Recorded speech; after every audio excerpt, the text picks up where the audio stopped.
네, 오늘 성공 후에 하나님을 바라라. 성공 후에 하나님을 바라라. 이런 제목으로 말씀을 나누겠습니다.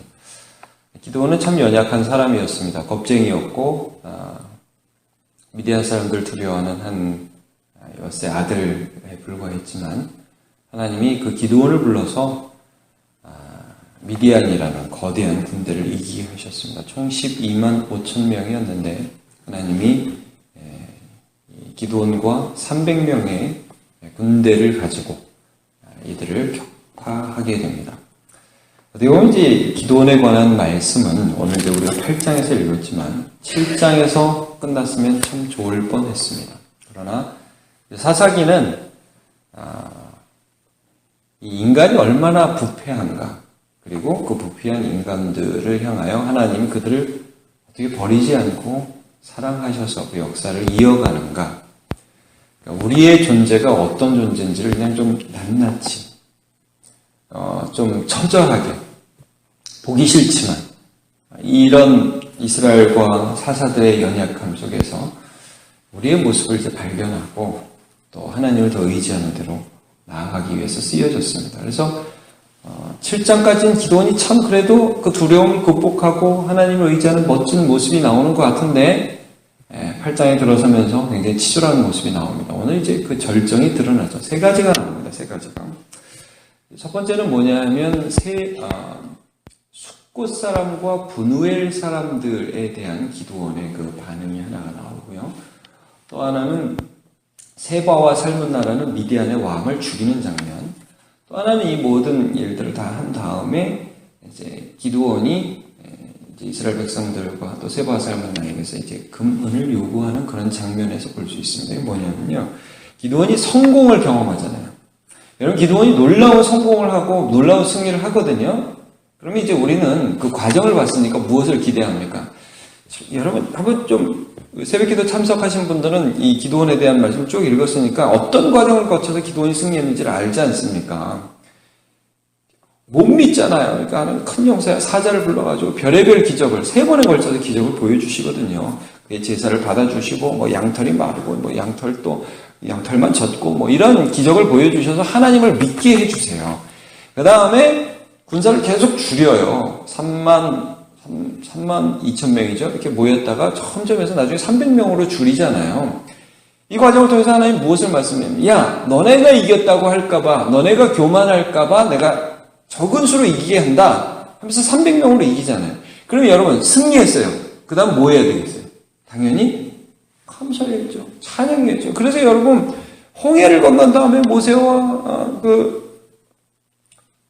선지자들이 홍해를 건넌 다음에 하나님을 찬양하고 드보라도요, 우리가 이 사사기 5장에 보면 승리 이후에 하나님을 찬양하죠.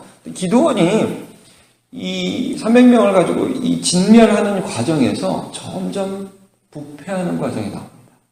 참 안쓰러운 것입니다. 여러분, 모든 승리가 하나님을 찬양하게 하지 않습니다. 여러분, 많은 사람 보죠? 사람이 하나님의 은혜로 승리하고 나서 자기에게 영광 돌리는 거 본 적 없습니까? 너무 많습니다. 성경에 그런 말씀이 너무 많습니다. 기드온도 이제 오늘 잠깐 살펴보겠지만 솔로몬 같은 경우에도 여러분 처음에 참 괜찮았어요. 그러나 물론 이제 마지막에 다시 회개해서 그러고 추측하지만, 그러나 여러분 그의 영광과 부가 극에 달했을 때 얼마나 나중에 나락으로 떨어집니까? 그리고 히스기야 너무너무 위대한 왕이죠. 근데 제가 히스기야에 대해서 말씀 한 구절 읽어드릴게요. 역대하 32장 25절. 그가 이제 예루살렘에서 구원받고 그 다음에 바벨론 사신 오고 이럴 때 모든 자기의 그 재물들을 다 보여주면서 자랑하잖아요. 이렇게 내가 이겼다. 이렇게 성경이 기록합니다. 히스기야가 마음이 교만하여 그 받은 은혜를 보답하지 아니함으로 진노가 그와 유대 예루살렘에 내리게 되었더니, 역대하 32장 25절 말씀입니다. 여러분, 사람이 승리한다고 감사하지 않아요. 승리한다고 하나님께 영광 돌리지 않습니다. 이상합니다. 이게 죄악의 근본입니다. 그래서 우리도 안 그런 것 같은데 여러분, 우리도 그렇습니다.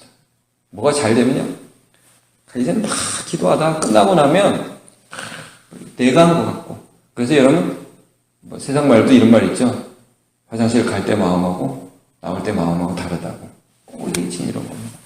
근데 기드온이 엄청난 승리를 하고 돌아오는데 어디에 집중하게 되면 첫 번째 자기의 감정에 집중하게 됩니다. 이걸 이루신 하나님이 아니라 이 하나님의 일을 수행하면서 좀 서운했던 일이 하나 있어요. 뭐냐면 이제 숫꽃과 분우엘, 이 요단강 동편입니다. 여러분, 제가 자세히 설명하긴 그렇지만 이스라엘 백성들이 요단 서편에 주로 있고 두 지파 반이 요단강 동편에 있었는데 이 요단 동편에, 그러니까 미디안과 가까운 이 땅에 있는 숫꽃과 분우엘이라는 곳에 이제 300명이 막 나머지 잔당을 추격하는 과정이 있었는데 이 사람들이 협조를 안 해줘요. 너무 지쳐가지고 먹을 거 달라고 하는데, 야, 니네들이 지금, 그 미디안 방백의, 오렙과 세입이 아니죠.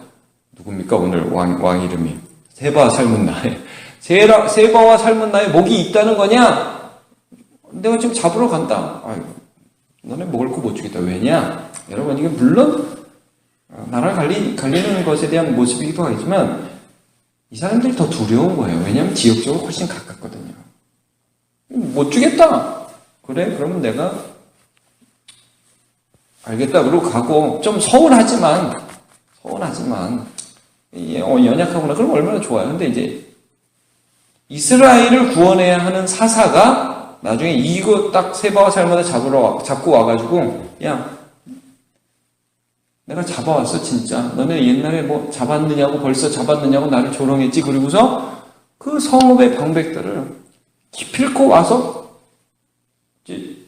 들과시와 찔레로 징벌했다고 하는데 아마도 죽였던 것 같아요. 그러니까 동족을 보호해야 할 사사가 동족을 죽이는, 자기의 감정에 충실한, 승리에 취해서 너네들이 나한테 이랬어? 자기가 하나님이 된 거예요, 벌써. 그 다음에 분우엘, 아마도 이 분우엘은 여러분 분이엘이라고 들어보셨죠? 야곱이 기도했던, 그래서 하나님의 얼굴을 보았던 그곳으로 추측됩니다. 그러니까 이것도 이제 요단 동편의 어떤 성읍이었어요. 정확히는 어딘지 모르겠어요. 근데 여기 사람들도 마찬가지로 섭절을 안 했다는 이유로 망대를 헐어버립니다. 여러분 얼마나 자기의 감정에 충실했는지 알죠? 그리고 세바와 살문나를 죽이는 과정도 여러분 그 성경에 보면, 여러분 성경에서는 원수 갚는 전쟁을 하지 않습니다. 하나님의 악에 대한 전쟁을 하는 거죠. 그러니까 세바와 살문나를 300명이 쫓아가서 끝까지 해서 이겼다. 그들을 진멸했다. 좋습니다. 그러나 이것은 죄에 대한 심판이고 악에 대한 심판이지 개인적 원수 갚는 일이 아닙니다. 그런데 기드온이 뭐라고 물어보죠? 야, 너네 옛날에 어디서 죽인 적 있죠? 죽인 적 있지? 자, 우리 몇 절입니까? 18절을 한번 보십시오. 18절을 한번 보시면, 이에 그가 세바와 살문나에게 말하되 너희가 다볼에서 죽인 자들은 어떠한 사람들이더냐 하니 대답하되 그들이 너와 같아서 하나같이 왕자들의 모습과 같다 하니라. 왕자 같은 자들이다. 그러니까 뭐라고 대답을 하냐면 그가 이르되 19절 그들은 내 형제들이요 내 어머니의 아들들이라 여호와께서 살아계심을 두고 맹세하니 너희가 만일 그들을 살렸다면 나도 너희를 죽이지 아니하였으리라. 이게 뭐예요? 지금 어떻게 이스라엘의 하나님을 나타내는 전쟁이 가족의 원수 갚는 전쟁이 되어버렸어요, 지금. 그래서 누구더러 죽이라고 그래요. 야, 우리 가족의 원수, 우리 장남이 죽여라. 그러면서 애를 시키잖아요. 그러니까 애가 칼을 못 빼요, 무서워서. 그 다음 구절을 보면 이런 말씀이 나왔어요. 그러니까 기드온이 하나님의 전쟁을 자기 개인 전쟁으로 지금 바꾸고 있는 거예요. 너무 안타깝죠. 그리고 나서 이 세바와 살문나를 죽인 다음에 무엇을 하냐면요. 여러분 21절 맨 끝을 보세요. 세바와 살문나를 죽이고 그들의 낙타 무게에 있던 초승달 장식을 떼어서 가자. 이게 뭐냐면 초승달 장식이 왕의 표시예요. 지금 기드온이 점점 자기가 왕이 되고 싶은 거죠. 그런 마음이 자꾸 드는 거예요. 물욕이 생기는 거예요. 이 정도 있으면 이 정도는 가져도 되지 뭐. 이게 되는 거예요. 여러분 그 다음에 이스라엘 백성들이 그 다음 구절을 보시면 사람들이 와가지고요. 기드온에게 당신 왕 되소서 그렇게 요구합니다. 당신이 우리를 다스리시고 당신의 아들들이 또 당신의 손자가 계속 우리를 다스려 주세요. 자, 이게 정말 기드온을 존경해서 그럴 수도 있지만 여러분 사사들은 항상 끝난 다음에 원래 하나님을 찬양했어요. 근데 그게 안 나오잖아요. 당신이 왕 되세요. 이게 뭐예요? 지금 보니까 기드온이 엄청난 승리를 이루고 권력을 얻었고 득세했는데 오다가 숙곡과 분노회를 막 죽이잖아요. 무섭잖아요. 왕 됐으면 좋겠다는 거예요. 이게 이제 벌써 아부 모드로 쫙 들어오잖아요, 백성들이. 아마 거기서 기드온이 하나님 300용사 갖고 이기게 하신 게 아니었다면 아마 거기서 팍 넘어가고, 그래, 내가 왕 되지 했을 거예요. 근데 그거는 하나님이 막아주셨어요. 근데 이 마음에 욕심이 막 일어나는 거예요. 그래가지고 뭘 하나 부탁할 게 있다. 아니, 그럼 그 상황에서 부탁하면 누가 안 들어줘요? 다 들어줘요. 부탁할 게 있는데 너네들이 탈춘 금고리를 좀 달라. 아, 그거야 드리죠. 그래가지고 옷을 펴가지고 금을 막 던졌어요. 이 사람들이, 미디안 사람들이 금 귀고리를 가진 사람이었거든요.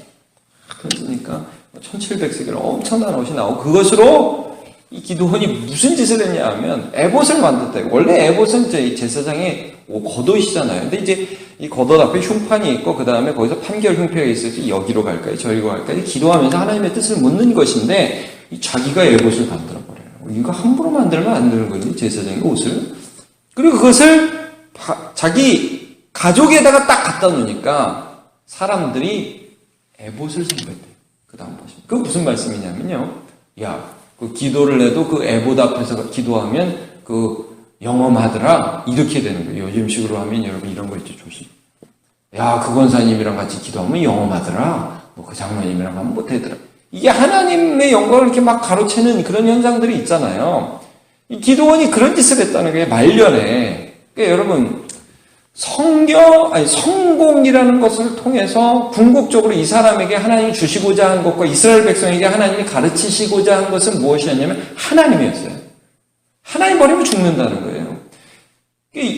요거 해주세요. 그래가지고 여러분, 많은 사람들이 이거 해주세요. 그래, 하나님 그거 주잖아요. 그거에 취해서 살아요. 바보죠. 이 기도원이 참 그 말년이 불쌍해요. 그래서 여러분, 오늘 본문에 끝에서 두 번째 27절을 보면 기드온의 그 죄악이 그 다음 세대의 패망으로 이어지는 그런 힌트가 나옵니다. 27절을 같이 읽어볼까요? 시작. 기드온이 그 금으로 에봇 하나를 만들어 자기의 성읍 오호라에 두었더니 온 이스라엘 것을 음란하게 위함으로 그것이 기드온과 그의 집에 올려가 되니라. 그래서 여러분, 사사기에는 그 다음 장을 보면 아비멜렉이라는 이 기드온의 서자가 이 기드온의 70 형제를 다 죽여버리는 사건이 이제 계속 나옵니다. 하나님을 버리면 끝난다는 거예요. 하나님을 버리면 끝난다는 것을 말씀해주고 있습니다. 여러분, 그래서 우리 잠언에서 이런 기도 혹시 기억나십니까? 아브리 이런 기도하죠. 하나님, 저요 너무 부하게도 마시고 너무 가난하게도 마시고 그냥 내가 너무 많아가지고 하나님 없다. 아니, 하나님 때문에 받아서 그 다음에 하나님 없다? 난 이렇게 있는데 내가 하나님이다. 이딴 소리 안 하게 해주시고 너무 없어서 도둑질도 안 하게 해주시고. 이게 여러분 뭐예요? 우리의 삶의 목표가 성공이 아니라 하나님이라는 거예요. 예. 그걸 지금 강조해주고 있습니다. 여러분, 바울사도가 뭐라고 그러죠? 나는 풍부해도 처할 줄 안다. 뭐 까짓 거 하나님 주시면 좀 가질 수도 있지 뭐. 나는 곰핍에도 처할 줄 안다. 아니, 하나님이 좀 가져가시면 뭐 없을 때도 있지 뭐. 그러나 이 모든 일에 내가 자족함을 배웠다. 내가 그리스도 예수 안에서 내게 능력 주시는 자 안에서 내가 모든 것을 할 수 있느니라 말씀하고 있습니다. 그러므로 여러분, 우리가 이 세상을 살아가면서 어떠한 상황 가운데 공핍할 때는 하나님을 향하여 찬양할 수 있고 하나님을 향하여 간구할 수 있고 말을 받고 있습니다. 하나님, 환난 날에 나를 풀어냈습니다. 내가 지금 너무 없습니다. 하나님이 나의 모든 근원 되십니다. 라고 기도할 수 있고 간절하게. 그리고 하나님이 혹시라도 우리의 삶에 조금이라도 풍부를 주신다면 그것을 가지고 하나님이 나의 하나님이십니다. 라고 자랑하고 찬양할 수 있는 자리까지 가시기를 예수님의 이름으로 축복합니다. 기도하겠습니다. 하나님, 오늘 성경을 통해서 인간의 부패함이 어떤 것인지를 계속 살펴보고 있습니다. 없을 때 하나님을 간절히 찾는 척하지만 또 그것들이 주어질 때 마치 내가 하나님인 양, 내가 하나님인 양 착각하고 나의 감정에 충실하고 나의 느낌에 충실하고 나의 욕구에 충실한 것이 부패한 인간임을 오늘 기도원의 모습을 통해서 살펴보게 됩니다. 그리고 그런 죄악 가운데 만든 에봇이 그의 가문을 멸망시키는 또 하나의 참 너무나 슬픈 역사의 시작이 되었습니다. 하나님, 우리가 이 말씀을 보면서 깨어 기도하면서 하나님, 우리 아픔 속에서 이 아픔에서 나오게 하시는 분도 하나님이시고 또 순간순간 이 아픔을 극복하게 하신 분도 하나님이심을 알아 간절히 간구하고 또한 감사하며 찬양하는 주의 백성으로 살아갈 수 있도록 영적인 각성을 허락하여 주시옵소서. 날마다 하나님 앞에 깨어 기도하게 하시고 주님을 바라보게 하시며 하나님을 보는 눈을 날마다 열어 주옵소서. 예수님의 이름으로 기도합니다. 아멘.